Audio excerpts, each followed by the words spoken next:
لما كان السجال رجلا لرجل ما قدر أحد على المسلمين. كنت دائما أتساءل، وصل الإسلام إلى داغستان، إلى ديربند في عام 22 هجرية، وكان هذا في زمن الخليفة عمر بن الخطاب رضي الله عنه. وكنت أقول وصل إلى داغستان التي هي على حدود الشيشان في هذا الوقت المبكر من فجر الإسلام، لكن حتى وصل إلينا إلى الشيشان عامة أخذ وقتا كثيرا. فهنالك حتى بعض المجتمعات الشيشانية والإنجوشية أسلمت في أواخر القرن التاسع عشر، وكان سبب هذا التأخر لوصول الإسلام والفتوحات إلى هذه المناطق هو هذه المنعة الطبيعية التي تكلمنا عنها. فلو شاهدنا مثلا خريطة الدولة الإسلامية في زمن الخلافة الأموية أو العباسية، الآن سوف أريكم هذه الصور، انظروا معي.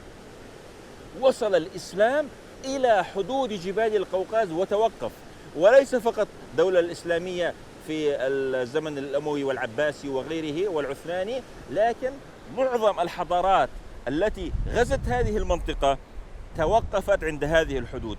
لماذا؟ لنفس السبب، المنعة الطبيعية الجغرافية. هذان هما البرجان التوأمان. طبعا هذان البرجان يسيطران على هذا الممر كما تشاهدون هنا. الله أكبر، السقطة هنا لا مزاح فيها. نعم، كما تشاهدون هذا ممر ضيق جدا جدا جدا، ومن كثر ما هو ضيق حتى عدة رماة على أحد جانبي الطريق كافي لأن يغلق هذا الممر على جيش عرمرم. وهذا أحد أسباب مناعة وتحصين جبال الشيشان طبيعيا، لأنها كلها ملأى بالمسارات الضيقة والوديان الضيقة التي يسهل مراقبتها والسيطرة عليها، بحيث يستطيع المجموعة الصغيرة من الرماة الماهرين والمقاتلين الأشاوس أن يوقفوا تقدم جيش كامل وكبير. لأن الجيش بغض النظر عن حجمه وعدد جنوده عليه أن يكون ضيقا عند هذا الممر. فالجيش الذي يتألف من 10 و100 ألف مقاتل لا يستطيع في هذه 200 أو 300 متر أن يكون فيها أكثر من 300 أو 400 مقاتل. لذلك يكون هذا عبارة عن عوامل طبيعية. وهل شاهدتم فيلم 300 سبارتنز؟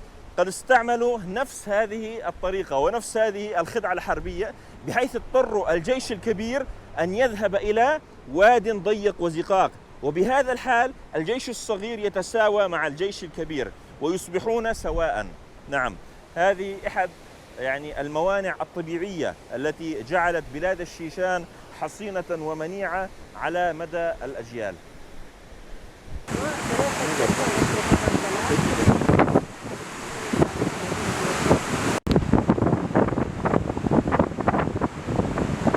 نحن هنا رأينا هذا الممر الضيق للغاية، وهنالك كما ترون هذا الجسر المعلق، واشترينا التذاكر وسوف نقطع هذا الجسر. طبعا هنالك الاحتياطات لأن هنالك هواء شديد والرياح هنا قوية، والجسر المعلق يهتز بشدة، لذلك علينا أخذ الاحتياطات.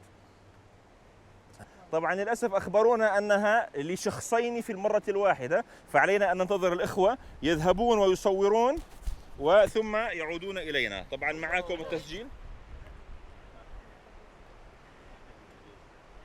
الآن نحن جاهزون لتلك المغامرة الشيقة.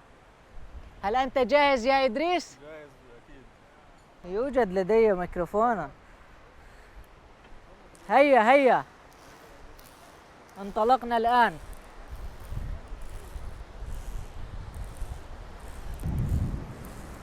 يا للهول، إنه مخيف جدا. توخى الحذر يا أخي.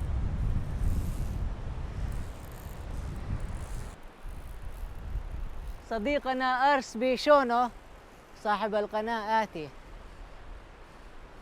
ولكنه خائف بعض الشيء، أشك في ذلك. والله إنه مخيف بعض الشيء. وها قد وصلنا إلى النهاية.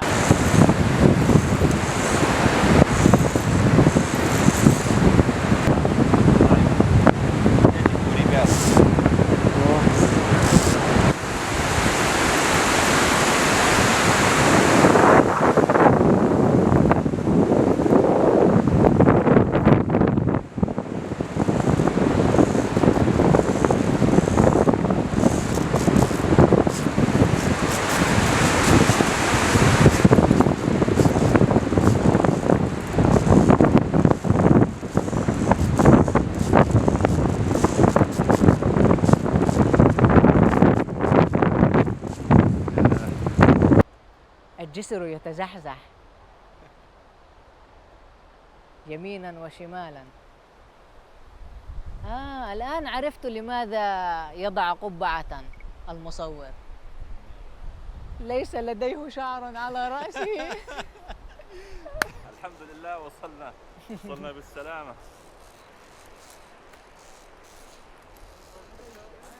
أنا الآن متجه في طريق العودة.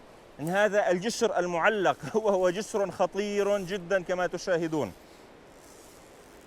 ما شاء الله، هنالك أيضا سائحة شجاعة. معظم النساء يأبين أن يأتين من هذا الطريق. كما تشاهدون إن عرض هذه الوديان قليل جدا، فيكون هذا مانعا طبيعيا، بحيث إذا أتى جيش مهما كان تعداده كبيرا عليه أن يعبر من هذه النقطة، لأنه لا يوجد أي مداخل أو مخارج أخرى.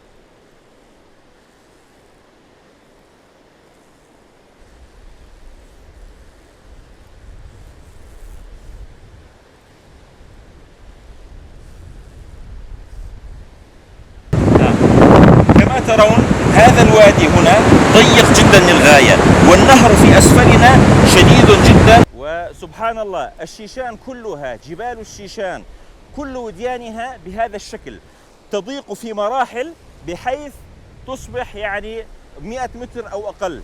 هذا مثال على الموانع الطبيعية الموجودة في هذه البلاد، ولماذا تكون الجبال بشكل عام منيعة. إذا أتى جيش على سبيل المثال قوامه 100,000 مقاتل، مهما كان عدده كبيرا، عندما يعبر من خلال هذا الوادي عليه أن ينحسر، فيصبح عرض مقدمة الجيش مساويا لعرض هذا الوادي في أفضل حال. وبهذه الطريقة تكون القوة المدافعة مهما كانت قليلة، ولو حتى 200 أو 300 شخص، بإمكانهم إيقاف تقدم جيش كبير. وعلى هذه الجبال يكون هنالك عادة الرماة، فالرماة أيضا المهرة بإمكانهم إيقاف تقدم الجيش مهما كان عدده كبيرا.